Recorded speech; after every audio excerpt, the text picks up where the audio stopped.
because you'll recall how last year, in February, Pope Benedict announced that the 13th Synod of Bishops would convene in Rome, within the Vatican, in October of 2012, just a few weeks away, and focus on the theme of the new evangelization for the transmission of the Christian faith. And then 4 months later, on June 28th, the feast of Saints Peter and Paul, he also announced the establishment of a new dicastery in the Vatican, the Roman Curia, the Pontifical Council for promoting the new evangelization. The new evangelization is something that we've been hearing a lot about. It's something that we're all called to participate in, but it's something I think that we need to understand a little better in order to collaborate more effectively. And I think a little historical background might help, because a lot of this grew out of not simply John Paul II and Benedict XVI, but it goes all the way back to Vatican II. Building on the teaching of Pope Pius XII, who died in the late 50s, the Second Vatican Council brought the theme of evangelizing to the front and center stage of the church. To get the perspective, you can compare the documents of Vatican II to the documents of Vatican I, because the term gospel is only mentioned one time in the documents of Vatican I. Don't get me wrong, I have read and I study and I assign and I love the documents of Vatican I. But the term gospel is only mentioned once, and it's referencing the four gospels. Whereas in Vatican II, the 16 documents that we have, the term gospel, evangelize, evangelizing, evangelization is used over 200 times. And it really takes on great importance, not just in some kind of theoretical sense, but in a concrete and powerful way. As soon as Vatican II was over in 1965, Pope Paul VI, taking his cue from Vatican II, began a number of apostolic journeys. He picked up the theme of evangelization and gave it even greater emphasis. In fact, he acknowledged that by choosing the name Paul, Montini revealed his desire to pattern his ministry after the model of the apostle to the Gentiles, St. Paul, which he then enacted by becoming the very first pope in history to make apostolic journeys to other continents. Starting with the Holy Land in India in 1964, then New York in 1965, Portugal and Turkey in 1967, Colombia in 68, Uganda in 69, Iran, East Pakistan, the Philippines, West Samoa, Australia, Indonesia, Hong Kong, and Sri Lanka, all in 1970. 2 years after Vatican II ended, he reorganized the Roman Curia in the Vatican and changed the name of the Congregation for the Propagation of the Faith to the Congregation for the Evangelization of Peoples.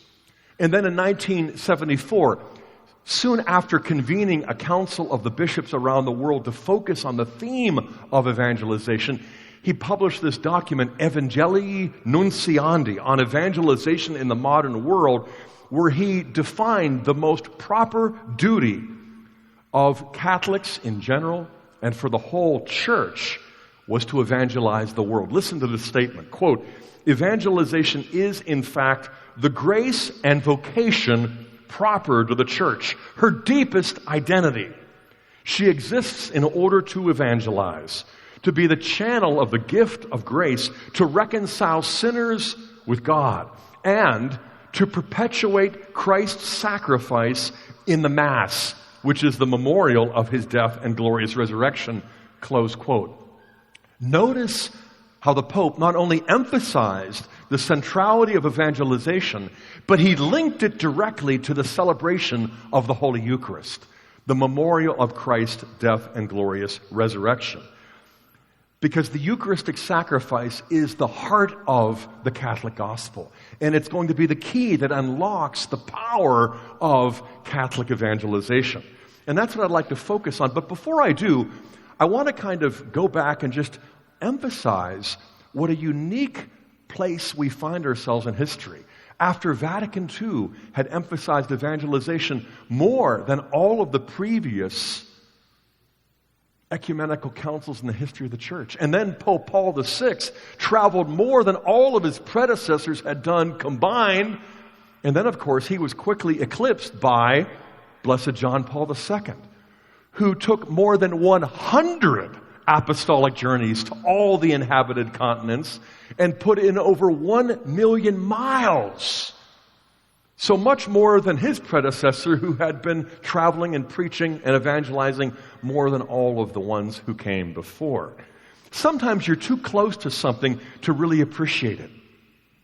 Not only do we not always appreciate the urgency of the new evangelization, we often fail to recognize that we have been called to this particular time and place and have been really commissioned to participate in this.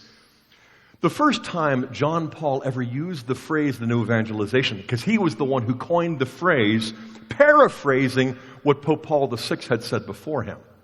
It was in his own homeland of Poland.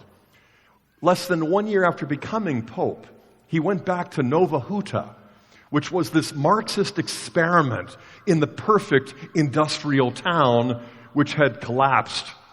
And the real center of this town had been this hillside covered with thousands of crosses secretly put up there. And so he was calling his own fellow Poles to what he coined as the new evangelization, to reawaken faith. And he began to clarify the fact that what is new about the new evangelization is not sharing the gospel with people who've never heard it before. It's evangelizing the de-Christianized. Now, he began to use the phrase when he left Poland, but somewhat sparingly. It wasn't until 1983, 4 years later, that suddenly it became a constant theme. Because when he came to the Americas in 1983 and he spoke in Port-au-Prince, Haiti, he delivered a talk to all of the bishops of Latin America. And he announced that the agenda that he was setting for the whole church throughout the whole world was the new evangelization. But it was in 1983 that he identified, not that year, but 1992 as the official launch date for the new evangelization. And why? Because he explained, it'll mark the 500th anniversary of what? The founding and the first evangelizing of the Americas. Press the rewind. Go back 500 years. In 1492, the year that the Americas were discovered, what were the most populous Catholic countries?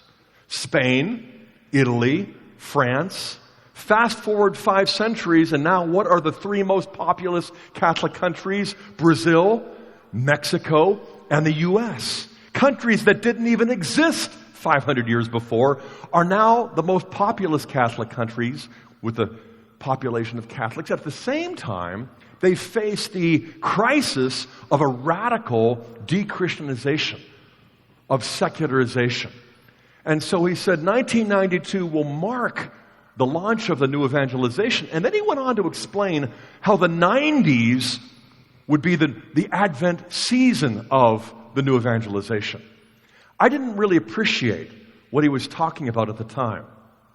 I remember 1992 because that was the year that my wife and I wrote Rome Sweet Home, and it was published the next year.